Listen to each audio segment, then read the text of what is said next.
کوم سلام. وای مونږ تاسو د خپل چینل لپاره یو څو تپوسونه کوو. دواړو سترګو تاسو څنګه چې کوم دی نو دې فیلډ ته راغلی او د چا په وجه باندې خو رامخکې شوی ده څنګه مو دې فیلډ کې دا کار شروع کړو؟ بس موږ خو د بچپن نه د پیر بابا علي رحمت مریدان هر عرس له وتلو د پېښور د ډالر ستار شاه باچا سره او د کوټیګرام د شوي اورنګزیب بابا سره 2 شپې به همدلته کولې. یو ورځ بیا په پیر بابا څادر واچو، موږ به ټوله شپه قوالي وکړه او بل ځل به بیا پیریا بیا له څادر راوړو، د پیریا بیا په شپه به هم قوالي وکړو، سهار به هم په څادر وکړله او بیا په دوا په نپا د دې میاګانو نه روان شو.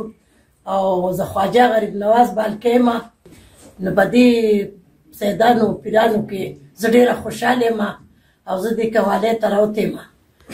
ما چې دې فن کړی خو هغه تماشه مې پرېښی دی او دا 12-13 کاله وشو زه په دې قوالو پسې ګرځم او د دې پیرانو صاحبانو سیدانو خوا کې زه ډېره خوشحاله یم. دې ته د الله او د رسول صفت کوم، د حوالیه او کراماتو صفت ته کوم. جی بیسیک خو تاسو د تخبهی یې که نه؟ او د تخبهی په دې ټیم کې تاسو د چا به مریدۍ کیئ؟ په دې ټیم کې مونږه د باچا جان صاحب د ستار شاه باچا او دا راغلی دغه پر دې ځای ته قوالۍ له د سید حمید شاه باچا، سید حمید شاه باچا مرید او پیران مې ټول پیران دي، وی د بونیر پیره د نوسو غلام دی ما، بس د خراسان د باچا. په دې ابی تاسو په دې فیلډ کې چې کوم دی نو څوک استاد هم شته دی؟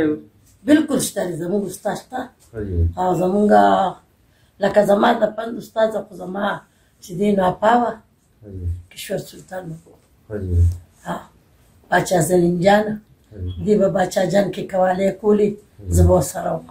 مونږ به د پلی ګلونو د چینل نه ستاسو ډېره زیاته شکریه ادا کوم چې تاسو مونږ له په دې دونه قیمتي وخت کې لږ ټایم راکړو او تاسو مونږ سره یو خپلې د زندګۍ یو څو خبرې شیر کړې. په دې وخت چې کوم دی نو مونږ تاسو نه اجازت غواړو او د کیمرامین قریشي بابا او فرمان امادعلي شاه طرف نه چې کوم دی نو شکریه ادا کوم او مونږ له اجازت راکړئ. والسلام.